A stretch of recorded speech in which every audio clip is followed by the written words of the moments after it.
Hey everybody, this is Craig Garber. Welcome to Everyone Loves Guitar. It's an honor and a privilege, and I sincerely mean that, to have Charlie McCoy with us today. If you don't know Charlie, I really hope you will pay attention to this and pay attention to his music and his career and his book, 50 Cents in a Box Top, which was awesome. So let me get into it, the cliff notes on Charlie McCoy. Uh, since 1961, he's been a valuable, and I want to quickly thank Pat Bergeson for hooking us up. Thanks, Pat, as Yep. always, for all your support. Yep. Since 1961, Charlie McCoy has been a valuable member of the Nashville A-Team session players, playing guitar, bass, trumpet, sax, drums, keyboard, percussion, and various other string instruments. He's probably the best utility player Nashville's ever had, but he's most well known in Nashville and all over the world for his amazing harmonica playing.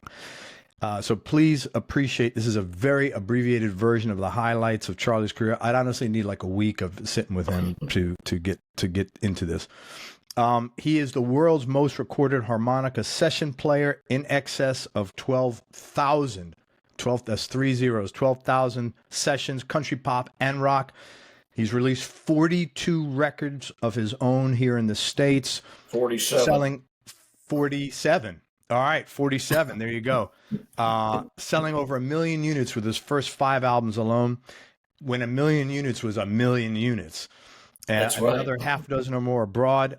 He was a music director and the band leader of the Hee Haw Band for 18 years. He played the national anthem at over 20 sporting events in a half dozen sports. Grammy winner, multiple Country Music Association awards, in the Country Music Hall of Fame, West Virginia Hall of Fame, International Musicians Hall of Fame, a member of the Grand Ole Opry. Just a handful of the thousands of artists he's played with include Elvis Presley, Bob Dylan, Simon and Garfunkel, Ringo Starr, Al Cooper, Willie Nelson, Leon Russell, Johnny Cash, Chet Atkins, Barbara Mandrell, Vince Gill, literally thousands of others. And again, I would encourage you to check out his autobiography called 50 Cents in a Box Top. It's a very compelling and it's a fun read.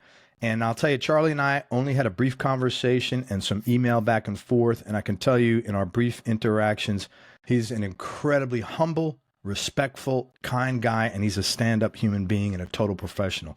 So I'm really excited. We have a limited amount of time today, and also lucky for you listening, if you're interested in booking Charlie, he's still very actively doing sessions. So if you need him, give him a shout, and I'll give you his email address at the end.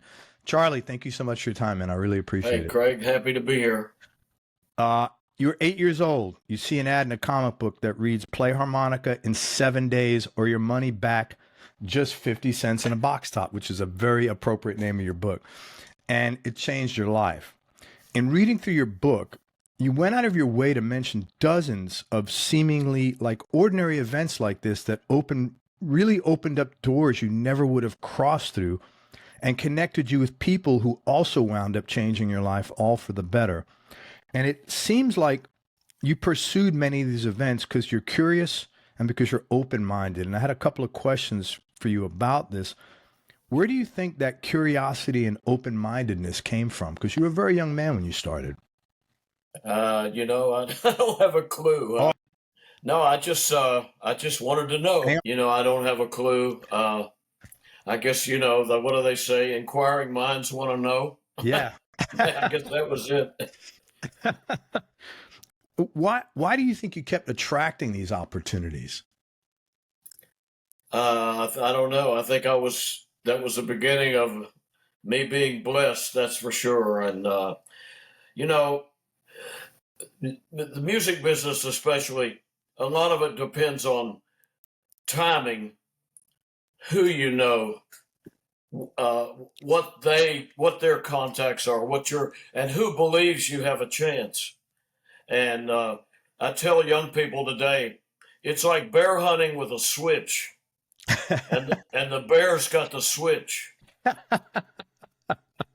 But there are new people coming every day, so it's not impossible.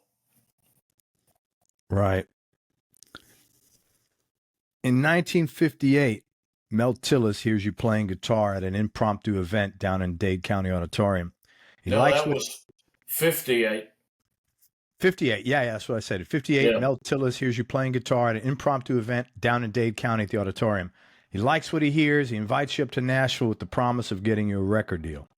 There's no record deal, but you do wind up watching a session with some major cats, including Boots Randolph on sax, Grady Martin, and Harold Braley on guitar. After you see this, you're smitten and you know this is where you want to be and what you want to be doing. So you then get an offer to play guitar up there. Tell your dad you want to quit University of Miami and go to Nashville. He's not too keen at first, but eventually he sees how serious you are and he supports you. Get up to Nashville. You meet the guy who has this gig for you, and he tells you, oh, sorry, I didn't hear back from you in time. We got somebody else. However, he says, we do need a drummer. Can you play the drums? And this is what went through your mind, paraphrasing from your book. You said, at this moment, I learned a lesson that would serve me well over the years. I knew if I said no, my Nashville days would be finished. And although my drum skills were very limited, with foolish confidence, I responded yes. And this becomes yet another pivotal moment for you. How did you have the awareness to come to that conclusion in that instant, and then the confidence to respond the way you did? Well, I knew a little bit about drums. I was in a rock and roll band. I had an excellent drummer named Jim Isbell. And I figured, say no and you're done. And then it became kind of a watchword for me from then on. Say yes and figure it out. Yeah.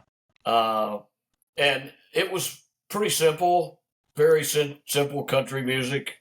And, not loud banging drums, just keep the beat. And I told the guy, he said, can you play drums? I said, yes, but I don't have any. He said, we'll get you some. That was awesome. So this guy, artist who didn't know me from Adam, went out and co-signed a note for me to buy a set of drums. Wow. That's pretty. We played 2 weeks in Toronto at a hotel. And when we got back, I took my money and went in and paid off the drum set. I wanted to have good credit in Nashville. I was living with a songwriter, and after we had one more show in the States, in Georgia, with this band, and then the guy called and said, well, I guess we're done. I don't have any more shows. So that was that. I had a set of drums and no job, but I'd write my mom for a little money. Yeah. I got the sense that you were super responsible, like financially, and just keeping your stuff together which is unusual for a young kid. Well, my dad was a great model for that. Okay. He was a blue collar worker, and what he accomplished was amazing. What did your dad do? What did he do? He was a warehouse manager of a furniture store, but he was smart about real estate. Very smart. Okay. Yeah. And back then there was tons of it down in Florida. Absolutely. Yeah, man, it was like very feasible to become successful buying real estate there. You talked about a gig where Bud Dollinger, the promotions man from your label, he took you to a show to watch this guy Johnny Tillotson, specifically to learn how he interacted with the audience. And this was in anticipation of you starting to tour as an artist off the wings of your first single, Cherry Berry Wine, which I would encourage people to listen to. It's a great song, man. It's very cool. What were some of the most important things you learned from watching Johnny, things maybe that have stuck with you over your entire career as an artist? Well, you have to appreciate the people that took their time and money to come and see you, because they don't have to. They got plenty of other choices. And I have always been thankful for the people that want to come out and, and support artists. That's because, and nowadays when, the people out there today, when the business has kind of killed this album sales, totally, that live performance is important thing, especially nowadays. But it's I just always thankful that people would come out and take their time, and so because otherwise, if there's nobody there, why are we there? Yeah, man, I agree with you 100%. Yeah. So many questions here.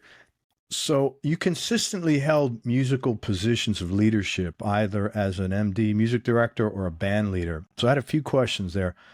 What personality traits and leadership skills of yours do you think compelled all these artists to place you in that position? Well, I don't know. I was in high school, I was a student director of the chorus, and I learned that in junior high. And I thought, oh, this is kind of fun. And then in my senior year of high school, the state of Florida decided to experiment with music theory, and they chose our school because we had the teacher. And what I learned in high school, when I went for my 1 year at the University of Miami School of Music, we took a placement test for music theory. I skipped 4 semesters of college theory from what I'd learned in high school. Miss Vineyard. Miss Vineyard. Yeah. Yeah. And then in the 1 year in university, there was a woman, a 70-year-old French woman teaching solfeggio. Her name was Renee Langer, and her claim to fame was at Eastman School of Music some years earlier. She flunked Leonard Bernstein. Wow.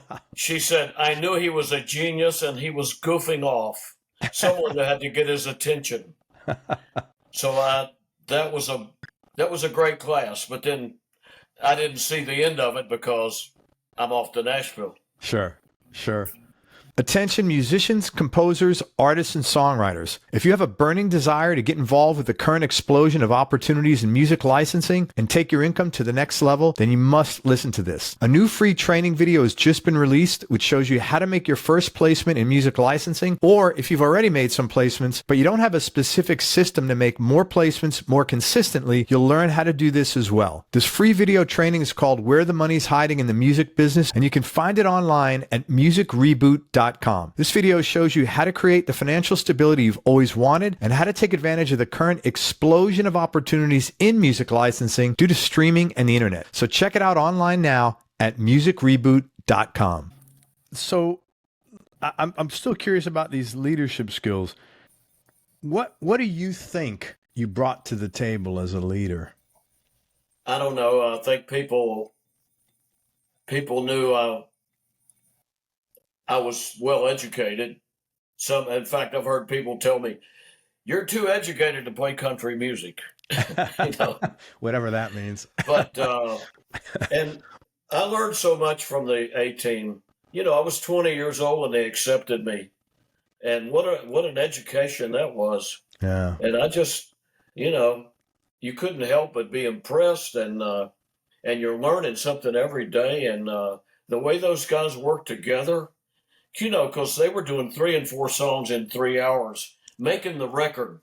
Unbelievable. Making the record. There was no repair after, fix after, Punching overdub it in. after. Yeah. No, that was the record. And you had to be on the ball to do that.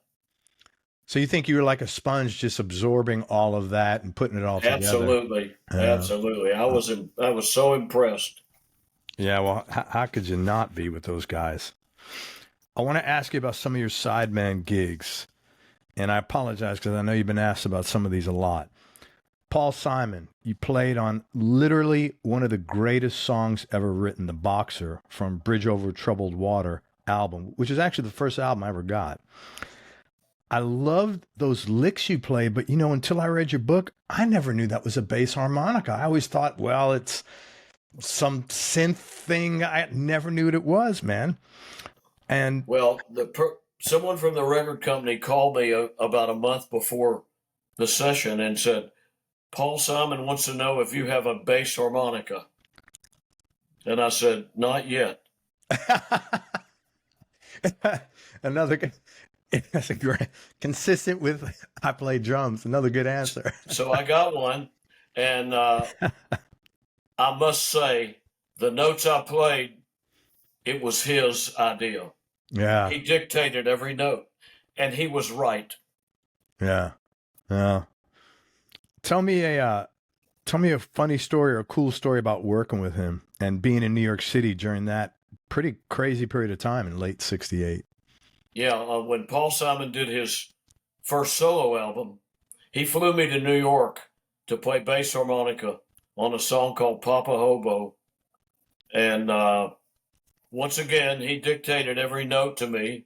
And it took a long time because he wouldn't like the microphone, and then he wanted to change the part, and then he didn't like that microphone. And he was a really particular kind of guy, but when you look at their body of work, Oh, it's amazing because so many hits and they were all different.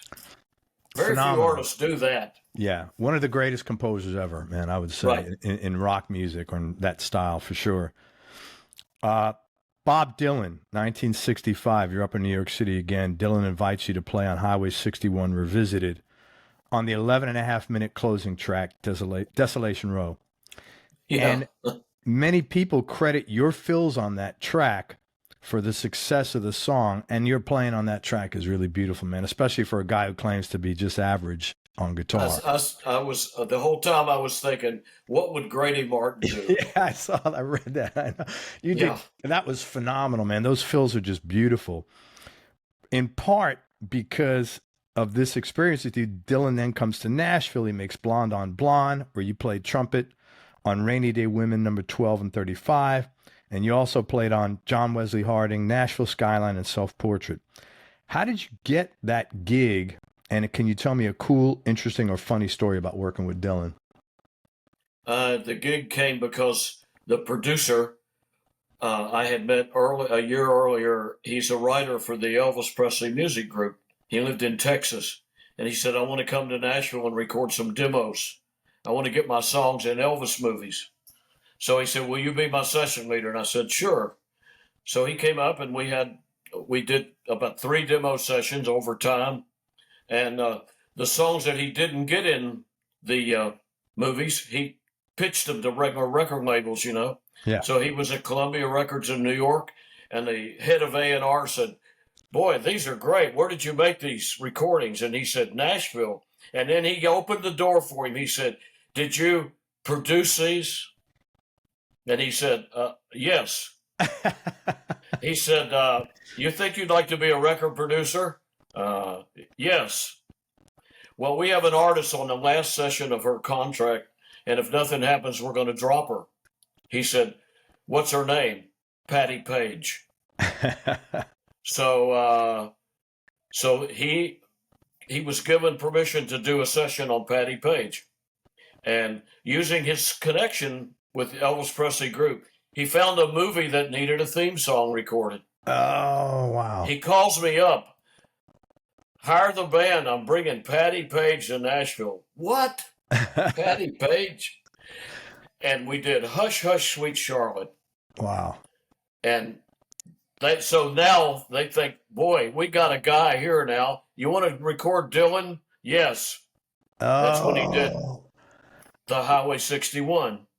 And then later, in February of 65, he calls me and he says, hire the band. I'm bringing Dylan to Nashville. Oh, my gosh. So then right before he hung up, he said, by the way, I was using you for bait. You'll take it. But the Blonde on Blonde was an amazing thing that happened to Nashville, because after that record came out and hit the airwaves and became a giant hit, the folk rock artists came pouring in here like you wouldn't believe, I mean, Peter, Paul, and Mary, Joan Baez, Buffy St. Marie, Leonard Cohen, Gino Vanelli, Dan Fogelberg. I mean, the list goes on and on and on. And so now there's a need for more studios, and more musicians are getting to work because the A-Team are still busy with their country acts, And it was a great thing for Nashville to open up the business wide open. Yeah. And you were a big part of that, which is great, man. All right. So this one I read, and if it wasn't you witnessing it, I never would have believed it. Leonard Cohen. So Songs from Our Rooms, 1969. The story in your book about Leonard and his buddy whipping each other. It was so bizarre. I would love you to talk about that, share that story again. I think people will be pretty wide-eyed about it. And then how did you get that gig as well? It's the weirdest thing I've ever seen in a session. So we were hired to work with Leonard Cohen. We had 2 sessions booked in the evening, 6 o'clock and 10 p.m. We'd cut a track. On the break at 9 o'clock, the producer came out and said, "Come on, I'm going to take you all for a drink." We said, "We don't drink on sessions." He said, "Look, I'm in charge. I'm the producer. I say it's all right." So we go out, and the piano player, the blind piano player, Pig Robbins, who's the greatest session man I've ever known, he got one of these very strong drinks. When we got back, he said, "Oh, Leonard wants you guys to sing on that song we just did." We started trying to sing, and Pig would get tickled. And you know what happens? Everybody breaks it. So finally, he comes to Bob Johnson, the producer, and says, "I want these people gone." He fired the whole band on the spot. Now we're feeling awful, right? And producer comes out and says, "Hey guys, it's my fault. Don't worry about it." And I said, "Well, we are worried about it because this doesn't happen around here, Well, anyway, he comes back. Everyone's packing up. And he comes back into me and he said, "He wants you to come back tomorrow night." And I said, "And do what?" Yeah. He said, "Play bass." Okay.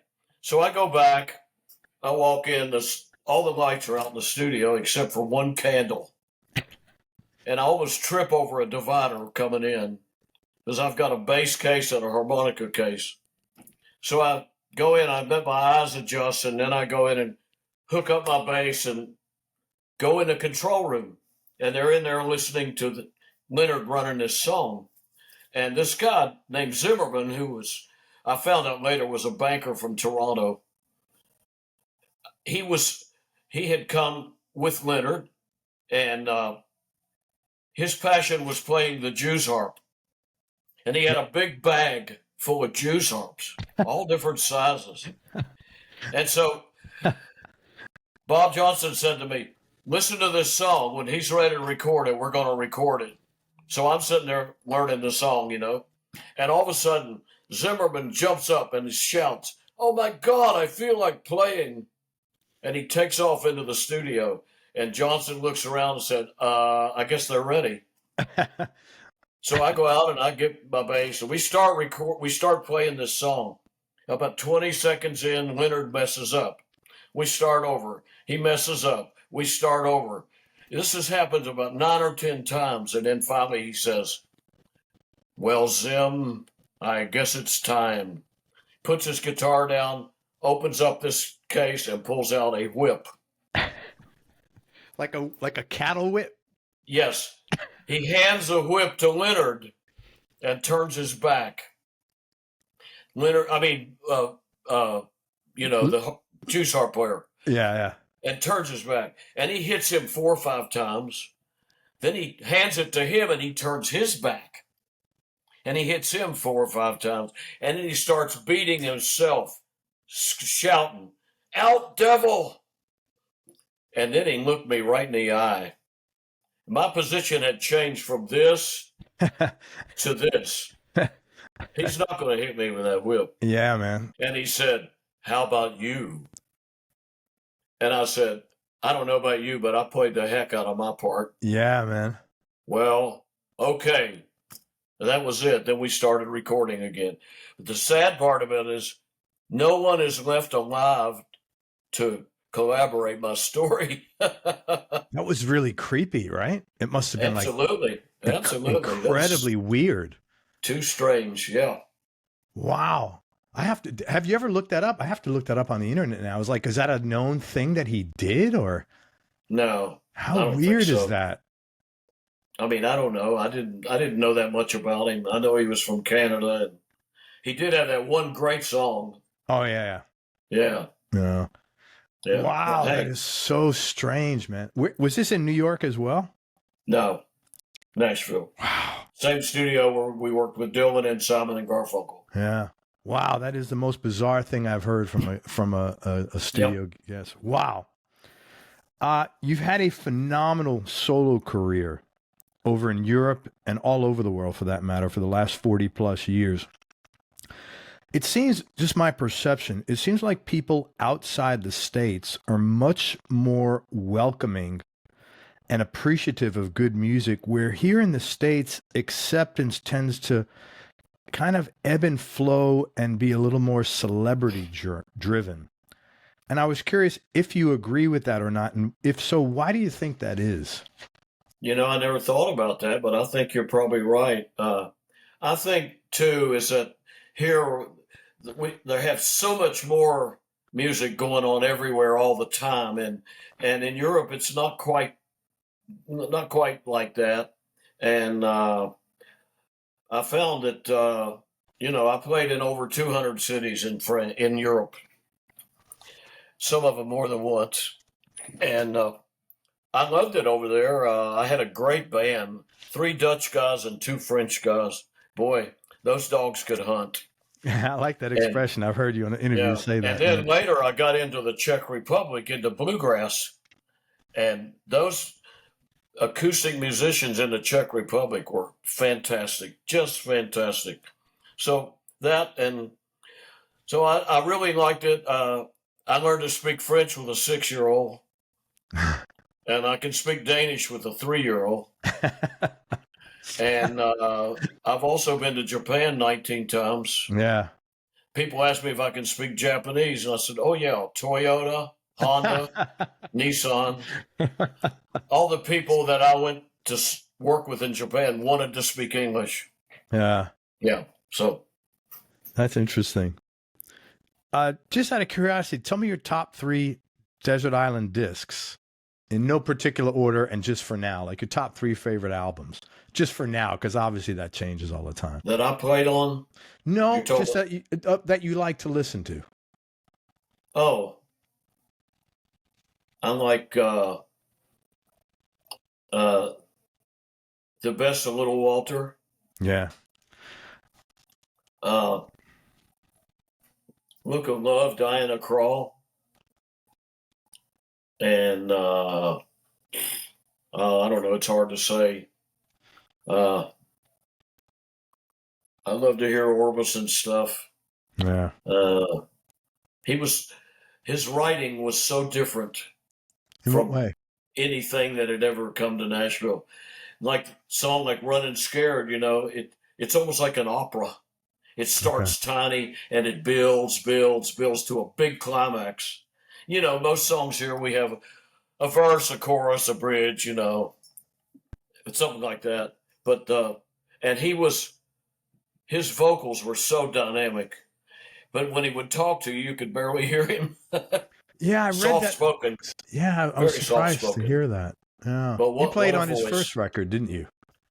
No, You his I first thought- record was done at Sun.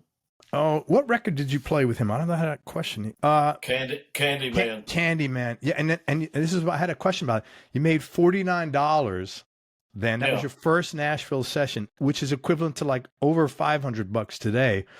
When you walked out of there, what were you feeling, both personally and professionally, after that experience and just earning that much money to play music? Well, that was my second session. Oh, it was your second My first one was with this unknown girl singer from Sweden named Anne Margaret. Right. 20-year-old Anne Margaret. The reason I got that session was that the guy I was living with, Kent Westbury, had written a song, and they were going to record it on Anne Margaret. And he asked me to play the harmonica while they were writing. And he said, "I'm going to get you on the demo session. That sounds great." Awesome. And then Chet Atkins heard the demo, and he said, "Whoever played that harmonica, I want him on the session." And I walked in, and he said, "I know you," because I had auditioned for him 2 years earlier singing. Anyway, so at the end of that session, the bass player walks over to me. "You free Friday?" I said, "Yeah." And he said, come back here. I'm recording Roy Orbison." I was already a fan of Roy Orbison. Those records, Only the Lonely, Blue Angel. Oh my gosh. Beautiful. And when Candyman hit the radio, my phone started ringing. Yeah. Yep. Chet as you mentioned in your book, he started the career of so many young people, including Pat Bergeson, the guy who connected us. What was some of the most important things you learned from being around him? Chet was very soft-spoken. He wasn't a hands-on producer. He hired musicians he trusted, and as long as it was going in a good direction, he rarely said anything. Sometimes he would say, maybe you might want to try something else. We all knew that that meant he didn't like what you just did. Right, right. Yeah. Whereas on the other hand, a guy like Owen Bradley or Billy Sherrill, they were really hands-on with the whole thing, you know, and both ways work. Yeah, It's just a different approach. sure. And you, as a studio musician, you have to adjust to the way these people work, you know, because, you know, like I said, we were making the record back then. You didn't have much time to worry about it. You just do it. What is your style of production? Because you've produced records.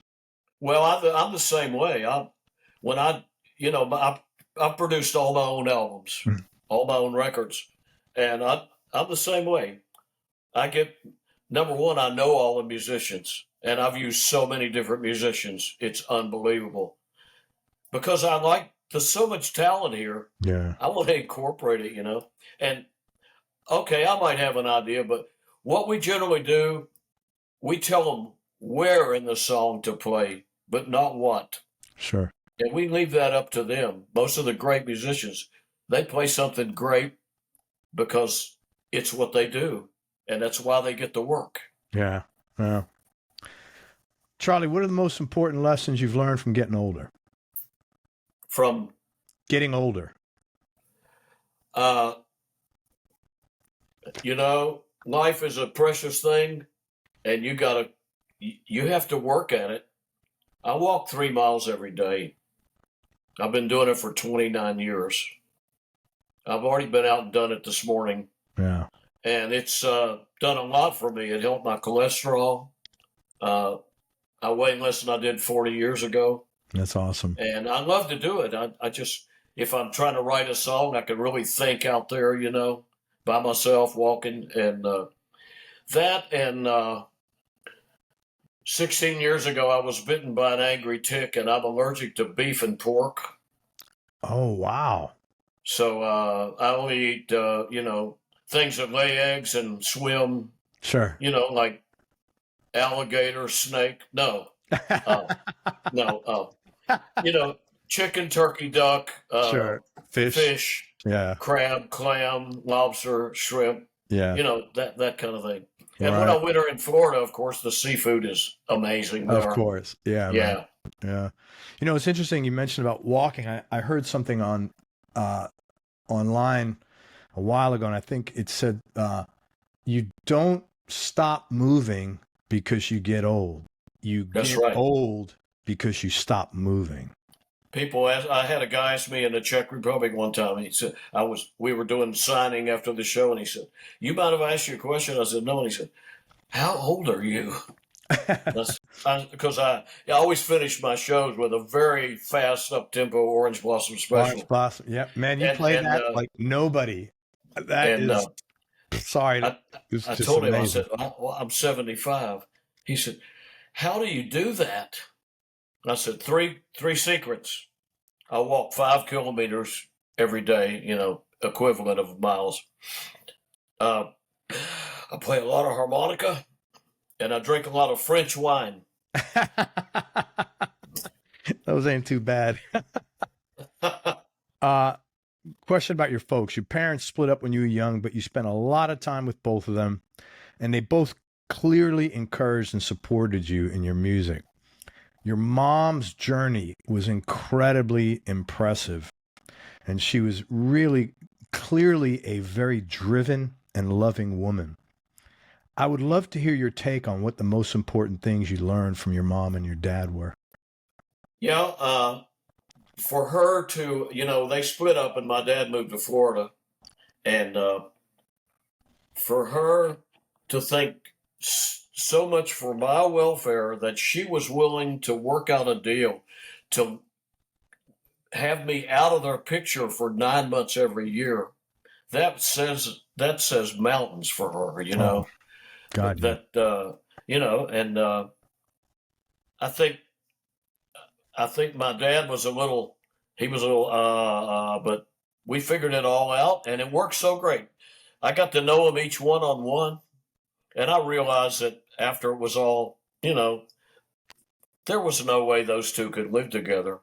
They were just different. Anyway, so, and then when I got started to work doing studio work, my mom didn't understand the concept of a studio musician. I'd call, oh, I worked with Roy Orbison. Oh, that's great. A month later, I work with Loretta Lynn. And she'll say, I thought you were in Roy Orbison's band. Oh, right, right. The Yeah, idea of a guy, independent guy, yeah. working with all other independent guys, to do these projects. Didn't and then, of course, my dad was so disgusted and disappointed when I told him I wanted to quit college. But some years later, he forgave me when I introduced him to Dolly Parton. But he bought you your first electric guitar. He was Yeah, he supportive did. of you. Yeah. He bought me my first electric guitar, and it was all great, And he didn't care for blues or R&B music, Yeah. so I'd practice that when he was not around. Okay. Okay. Charlie, I'm wondering if you're comfortable maybe sharing one or two mistakes you made along the journey, and what were the lessons you learned from those mistakes? Uh, Good question. I'm not really sure. I probably, I don't know. Maybe I traveled too much in the '90s, and I was going to Europe every summer and to Japan every fall, Hmm. and I don't know. Maybe the kids and the grandkids, or but it's what I do, and uh, and I feel like because I've been able to do what I love, it's the reason maybe I'm still going. Yeah, yeah. It's hard to reconcile those things where your I work, know, I know. and I think anybody that works hard. I wasn't traveling, but I put in a lot of hours at one time, and there's a part of me that wishes I didn't do that, and I spent more Yeah. time with my family, my kids especially. So I understand, man. Tough question. What do you like most about yourself? About myself, I think I don't know what it is, why it is, but the blessings I've received are so amazing. And okay, the awards are nice, they really are. I appreciate them very much. And but the studio work, I've worked with so many amazing people, and that's been so great. And now the Opry is like icing on the cake. Yeah. That team out there is so great. And it's, 25 minutes from here, you play 3 songs, best audience in the world. The band and singers are fantastic. And it's just a real pleasure. I'm working there tonight. That's awesome, man. I got 2 questions left. I know you gotta jump. Most important lesson life has taught you. Uh, is My mama told me this a long time ago. You know what? Give everybody respect. If they don't earn it, well, then that's something else. But start out like, yeah, and like I was in the grocery store, a very young cashier, and she handed me my change. And I said, thank you, ma'am. And she said, Mister, you don't have to say ma'am to me. And I said, where I come from, we say ma'am to all ladies. Yeah. And that's my mom, you know. Uh, you get more with honey than vinegar, man. That's for sure. Boy, you got that right. Yeah, man. And the last question, and I can't thank you enough, and I wish we could have spent tons more time together. But biggest change in your personality over the last 10 years, and has that change been intentional or a natural part of aging? Oh, I don't know. I think I've had to back off the traveling. I've got a little case called spinal stenosis, Oh, and wow. Yeah. I can't imagine 8 hours on a plane now. So I've given up at so many great festivals. I was working Yeah. at one in Sweden, and then I did a big recording project in France in 21, and I had to give up all of that. But I've come to grips with it, and I'm those people were disappointed, I guess, and I'm sorry for that. But I have to do what I have to do, and now I've got my family all close around me. Yeah. My son moved back to Tennessee after living in South Carolina 26 years. My daughter moved to Huntsville after living in southern Arkansas for forever. That's great. So the gang is all close around now, and it's really great. That's good, man. I'm very happy for it. I'm happy to hear that. Hey, listen, let me tell people where to find you. I can't thank you enough for your time, man. Anytime you want to chat, I'll have you back on here and ask one of the other 40 questions I had here for you. Okay. All right. Everybody, I'd love you to check out Charlie's music. You can go to his website, charliemccoy.com. All of his 42 albums and 3 EPs are on there. Also, if you're looking to hire and you want to work with Charlie, send him an email. It's cmccoy, MCCOY, at comcast.net. Do him a favor and, give him a track of your music or a couple of tracks. Tell him what you're looking for so he can make an educated decision if it's a fit or not. And maybe if you can, he'll tell you where else to go. But always please be respectful. I don't think you have any problems on it. I haven't heard any problems with that. There's a studio across the street from me. Kathy Mattea lives across the street. Oh, okay. And they have a home studio. I did a session there yesterday morning. That's awesome, man. Oh, and one other thing. A service for harmonica players, a special thing on our website. Yeah, man. If you go to click the tab called recordings, it shows every album cover. If you click once on each album cover, the titles come up, the key it was recorded in, and the harmonica I used to play it with. Yeah, the key of the harmonica, because I looked at that, I saw this, said, man, this is really cool. If you are a harmonica player, definitely go there, man. It's like a wealth of wisdom. And one other thing is your program. I have a instructional DVD called Beginning Country Harp. Yeah, it's on the website as well. It's funny because when I looked you up on YouTube, because I want to listen to some of your videos, what first came up was a bunch of people playing, here's how Charlie McCoy plays XYZ. It was quite funny. It was like a whole, I had to weed through them all to find your interviews. It was quite funny, man. Listen, Charlie, hang on one second. God bless you, man. Thank you for everything. I really appreciate your time. You've had a fantastic career, and it's clear that you've had it because not just because you're a good musician, because you're a great human being. Thank you. Great to talk to you. And for all you folks out there, happy to have you along. And, God bless you. Thank you, man. Hang on one second, Charlie.